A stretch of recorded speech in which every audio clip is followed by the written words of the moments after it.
NFL rookies usually wait months before the world really notices them. They wait for a breakout game, a viral highlight, a Sunday moment that gives people a reason to care. But Shedeur Sanders didn't wait for any of that. At exactly 10:00 a.m., his SS2 logo collection went live. And by 10:08, it was gone. Not low stock, not selling fast, completely wiped out. 8 minutes was all it took to send shockwaves through an industry that thought it had rookie hype fully figured out. This wasn't a few hoodies disappearing because fans were curious. Reports suggest millions in inventory evaporated before most people had even finished their morning coffee. And what made it uncomfortable wasn't just the speed, it was the behavior. The numbers didn't move like NFL merchandise usually does. They didn't climb gradually. They didn't spike in one region and cool off in another. They detonated, all at once, everywhere. Inside the industry, alarms started going off almost immediately. Not because something went wrong, but because nothing made sense. The demand didn't follow the usual patterns. There were no discounts, no giveaways, no artificial scarcity countdown. People didn't browse, they didn't hesitate, they showed up ready, cards loaded, pages refreshed.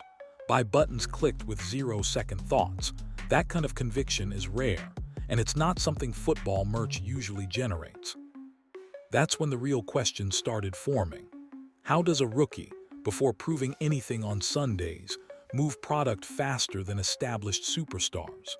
How does a brand tied to a player, not a franchise, outperform decades of league-backed marketing logic? And why did the audience behind this drop look nothing like the traditional NFL buyer profile? Because once analysts dug into who was actually buying, the story stopped being about football entirely. This wasn't hometown loyalty. It wasn't team pride. It wasn't even about wins or losses. It was about identity, momentum, culture moving faster than institutions could react. And that realization made executives uneasy. What happened in those 8 minutes wasn't just a sellout. It was a warning shot, a signal that the old playbook might not work anymore. That influence doesn't wait for permission. And that sometimes the league isn't leading culture anymore, it's chasing it. And once you see how deep this moment really goes, it becomes clear this wasn't hype. It was a shift. At exactly 10:00 a.m., the drop went live. And almost immediately, something felt off. This wasn't the usual slow burn where fans scroll, hesitate, maybe text a friend, then come back later. Reports suggest the SS2 collection started moving at a speed that didn't match any traditional NFL release pattern. Items vanished between refreshes. Pages reloaded to empty carts.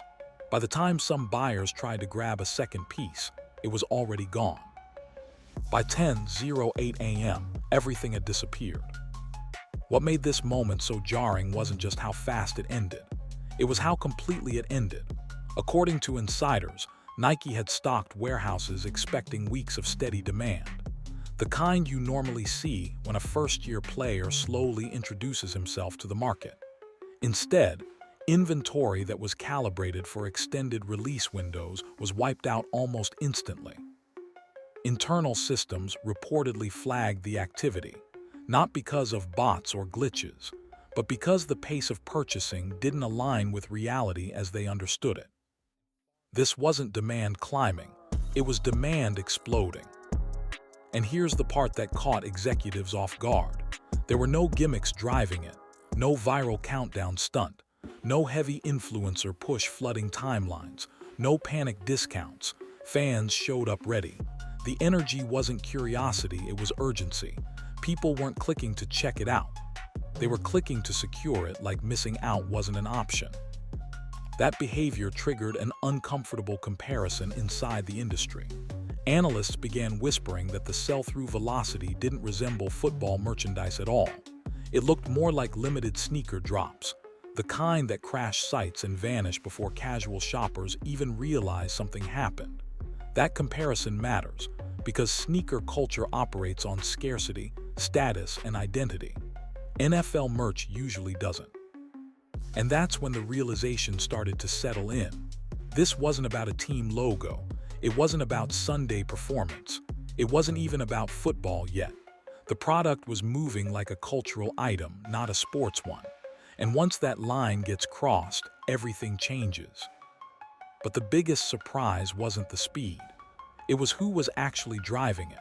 Because when analysts dug deeper into the data behind those first 8 minutes, the audience profile told a story nobody inside the league was prepared for. And that's where things started getting truly uncomfortable. Inside Nike, the initial assumption was simple. Big traffic spike, expected sell-through, normal rookie buzz. But as the dashboards refreshed, that assumption collapsed. According to reports, the real shock wasn't how many people showed up. It was how many of them actually bought. Traffic is easy. Conversion is everything. Insiders claim Nike's internal metrics began flashing warning colors almost immediately. The percentage of visitors who clicked buy was soaring far beyond projected ranges, cutting straight through the funnel with almost no drop-off. That doesn't happen by accident. Even the most hyped athlete launches usually see hesitation. People browse, compare, leave, and maybe come back later. That hesitation never showed up here. Instead, reports suggest the conversion rate rivaled, and in some regions exceeded, athletes who have spent years dominating highlight reels and building global fan bases. That's the kind of behavior brands expect from limited sneaker collaborations or legacy icons, not a rookie tied to a franchise still rebuilding its identity. What really rattled analysts was intent. This wasn't curiosity-driven traffic. These weren't fans clicking around to see prices or colors. Data reportedly showed buyers moving with precision. Product pages loaded, sizes selected, carts checked out. Minimal bounce, minimal hesitation. In simple terms, people didn't arrive to browse, they arrived to secure. That level of intent breaks forecasting models.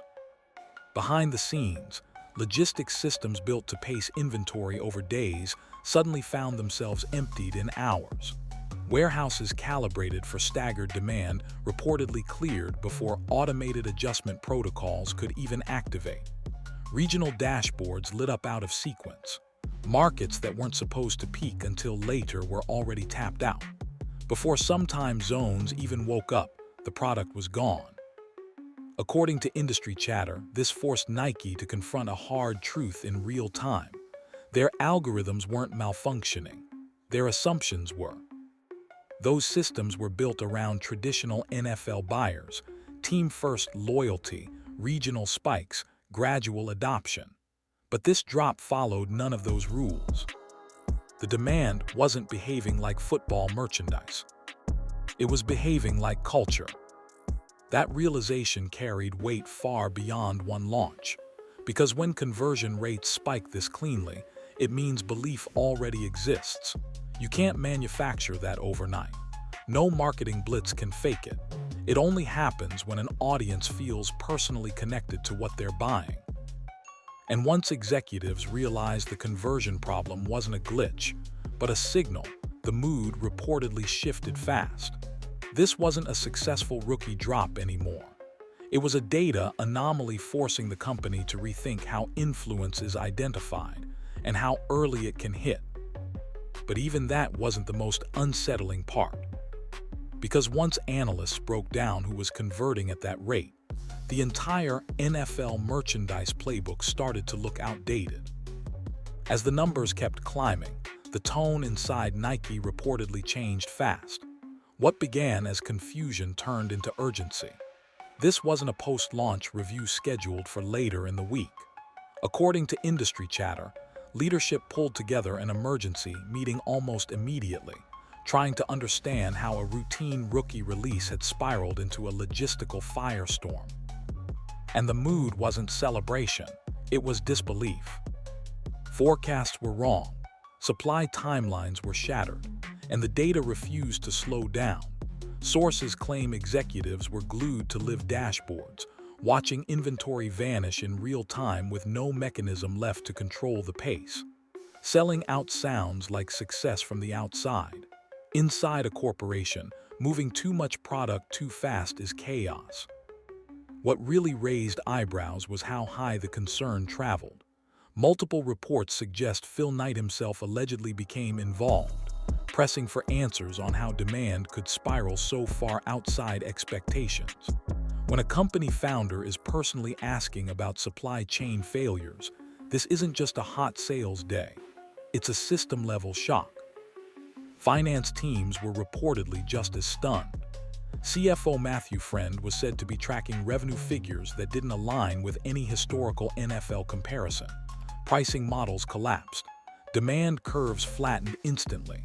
Risk buffers evaporated. This wasn't about a few misallocated pallets or late shipments. It was about an audience response so aggressive that existing safeguards became irrelevant. And here's the uncomfortable part executives had to face. There was no scandal fueling this surge, no controversy, no artificial scarcity trick, no viral outrage pushing clicks. The system didn't fail because something went wrong. It failed because it had never been designed to handle this type of cultural reaction.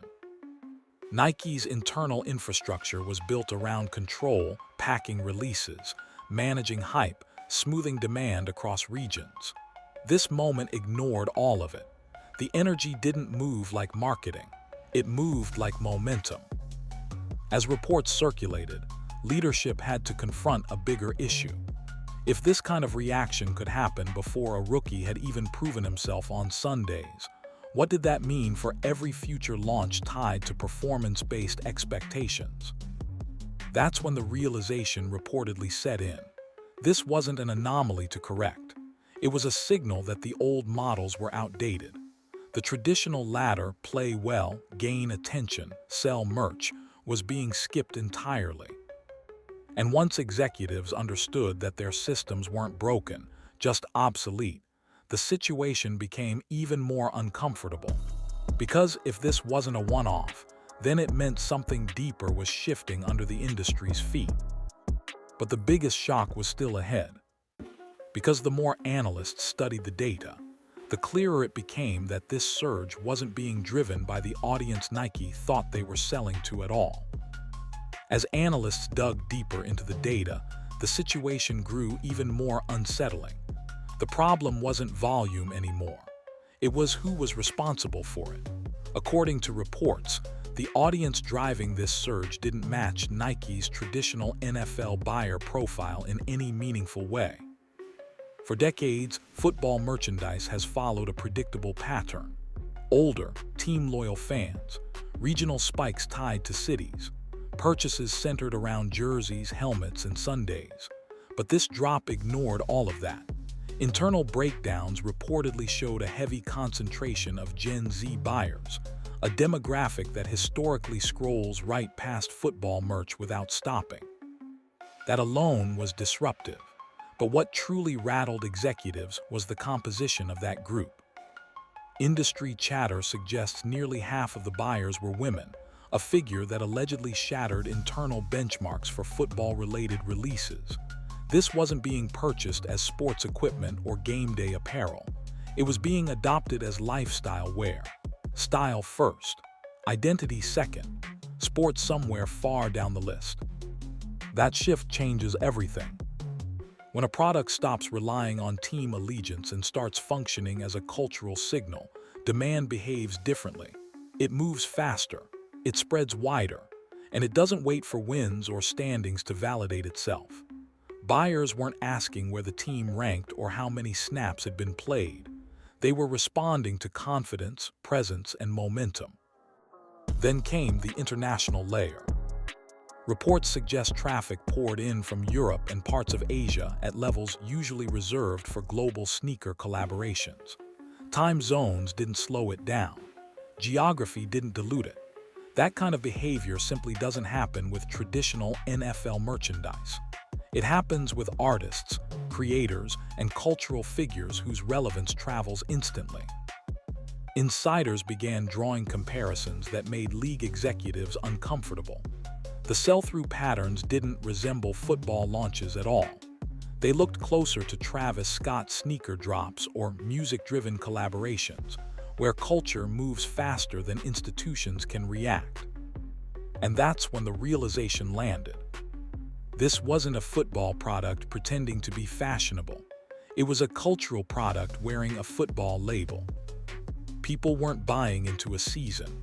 They weren't buying into a franchise. They were buying into a moment, a personality, a mindset, a signal that they were part of something happening now. Once that line was crossed, the traditional NFL merchandise playbook stopped working. Demand no longer followed loyalty. It followed identity.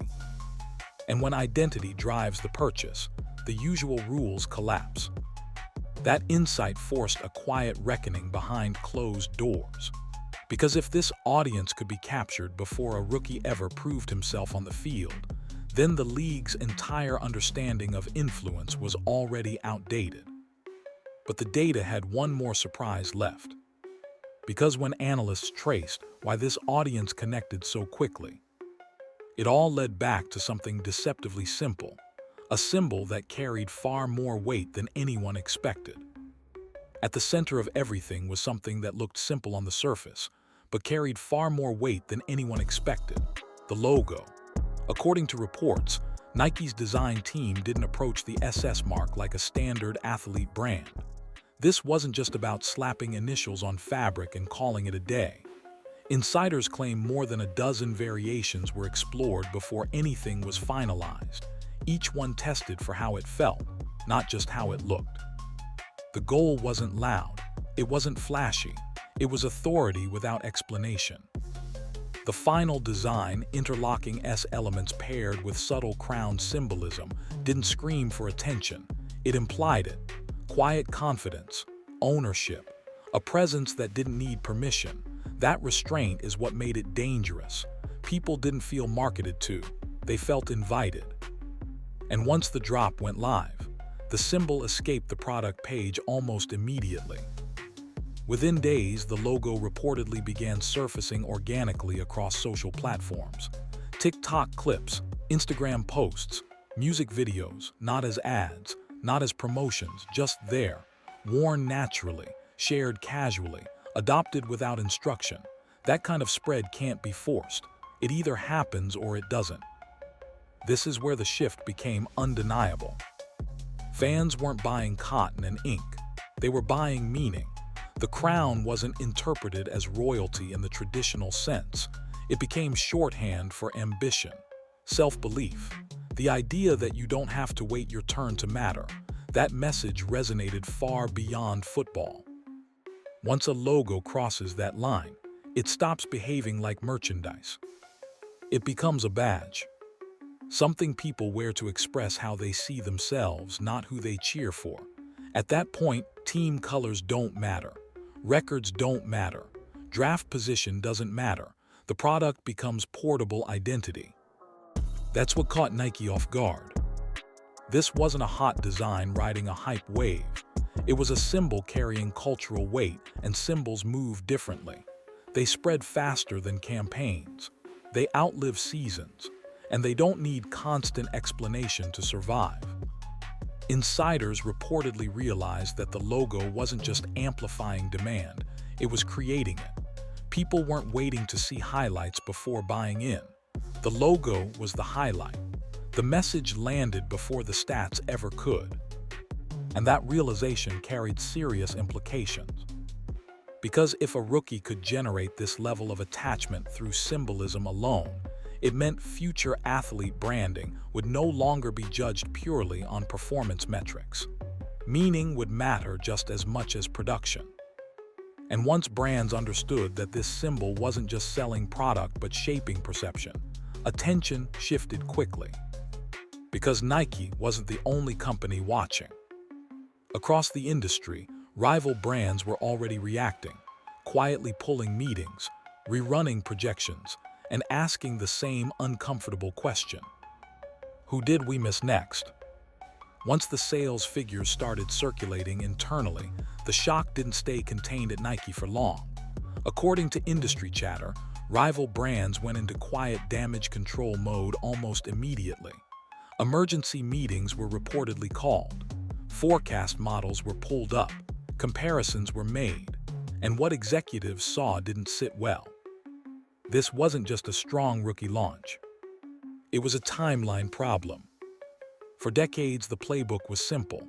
Let athletes prove themselves first. Let highlights build. Let playoff moments create legitimacy. Then and only then pour resources into brand expansion. But this moment shattered that order. A rookie hadn't waited for validation. He created it. Insiders claim executives at Adidas were among the first to react, assembling rapid strategy sessions less than 24 hours after internal comparisons landed on their desks. The conclusion was uncomfortable. Waiting years for on-field dominance before betting big no longer made sense. By the time traditional benchmarks were met, the cultural moment could already be gone. Reports suggest Under Armour and Puma weren't far behind. Talent evaluation priorities quietly shifted. Less emphasis on 40 times and stat projections. More focus on social resonance, aesthetic identity, and audience pull. The metrics were changing fast. The most unsettling part wasn't losing one athlete. It was realizing the entire scouting philosophy might be outdated. If a rookie could generate this level of disruption overnight, influence had to be identified earlier, sometimes before a player ever took a professional snap. Culture was now moving faster than performance could catch up, and brands that reacted late weren't just missing opportunities, they were missing relevance. Behind closed doors, executives reportedly acknowledged something even more concerning. This wasn't an isolated case. It was a signal, a warning shot that the system they'd relied on for decades no longer worked the way they thought it did. And then came the internal question nobody wanted to say out loud. How many other athletes were out there right now building audiences, shaping identity, and accumulating leverage, completely off the radar of traditional evaluation models? Because if this could happen once, it could happen again.